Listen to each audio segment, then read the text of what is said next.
उसका चाचा बंबई में रहता था। तो वो चाचा ने क्या किया, चाचा ने भतीजे की जमीन अपने नाम पे करा ली। अब वो भतीजा गांव में रहता, कोई छल से करवा ली।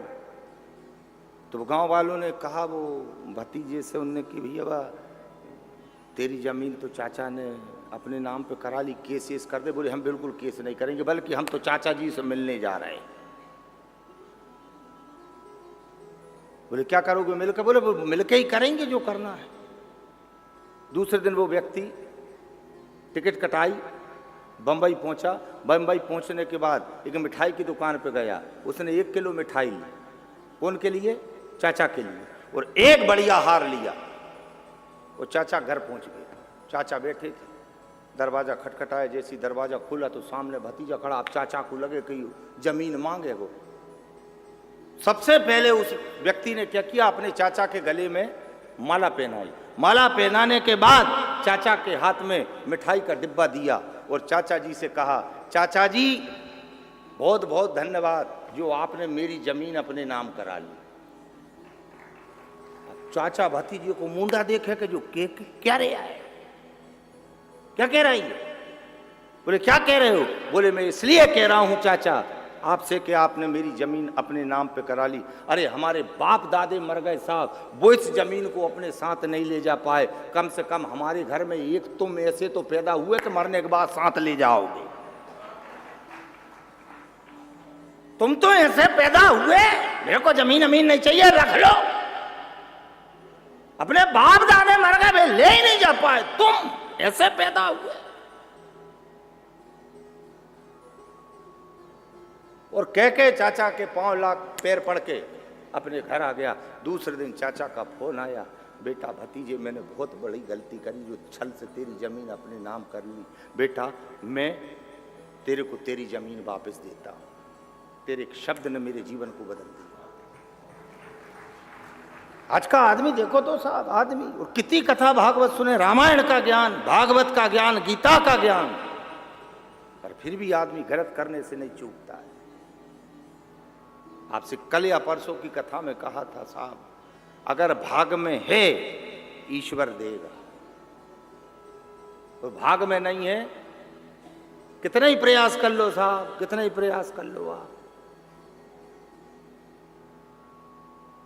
भक्त वो होता है, आपसे निवेदन कर रहे, सच्चा श्रोता सच्चा भक्त वो है जो भगवान से भी इच्छा नहीं करे। हाँ, कोई इच्छा नहीं,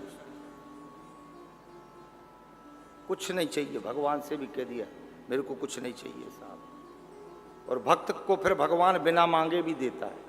आप इतने भाई बैठे बहन बैठे, समुद्र ने कभी नदियों को न्योता नहीं दिया कि तुम मेरे पास आओ। कभी नदियों को निमंत्रण दिया कि समुद्र ने कि तुम मेरे पास आओ?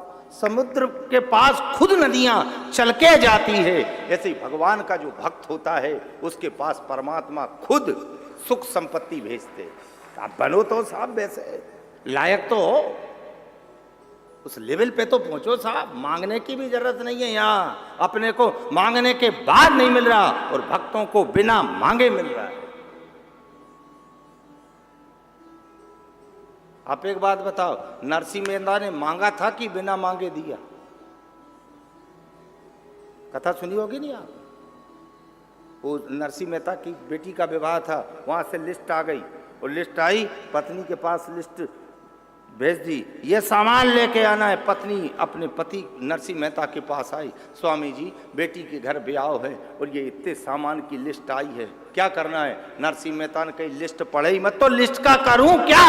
तू तो ठाकुर जी के चरण में धरिया। अरे तो ठाकुर जी क्या करेगा? तू केवल लिस्ट रख के आ, मेरा ये भरोसा है मैं उससे मांगूंगा नहीं, वो बिना मांगे देने आएगा। क्यों चिंता करे साहब, क्यों चिंता करे?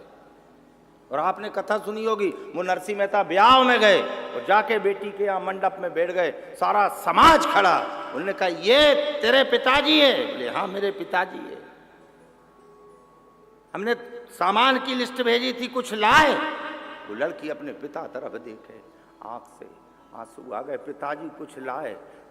नहीं, कुछ नहीं लाया बेटी, मैंने कुछ नहीं लाया। अरे तुम भगवान का भजन करते हो, उससे कुछ कह देते, वो भी व्यवस्था कर देता। उस समय नरसिंह मेहता ने कही, मैं वो भगत हूं, मांगूंगा नहीं, मैं समुद्र हूं, नदियां खुद चल के आएगी, भगवान का भगत हूं, परमात्मा खुद चल के व्यवस्था करने आएगा।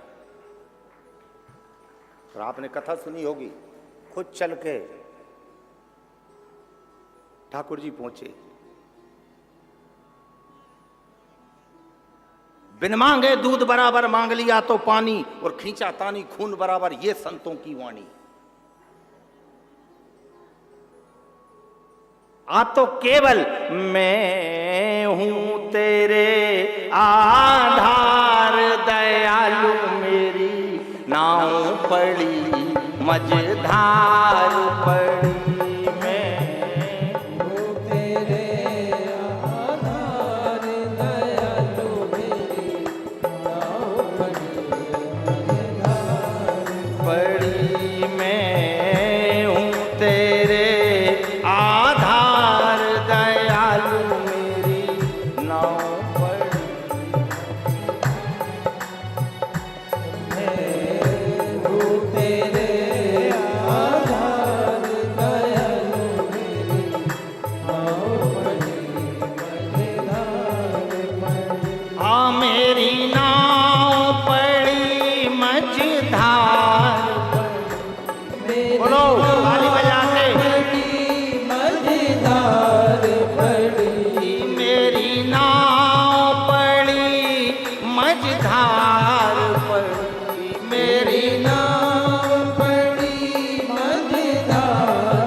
सच्चिदानंद भगवान की। छोड़ दो साहब सब उस पे, तू कछु और विचारत है नर, तेरो विचार धरो ही रहेगो। कोटि उपाय करे धन के हित, भाग लिखो तित नो ही मिलेगो। भोर की सांझ घड़ी पल मांझ, सुकाल अचानक आई गहेगो। राम भजियो न कियो कछु सुकृत, अंत में यूं पछताई रहेगो। तू कछु सोच करे, कुछ भी सोचो साहब, अपन कितनी सोच लो पर सोच उसी की चलती है।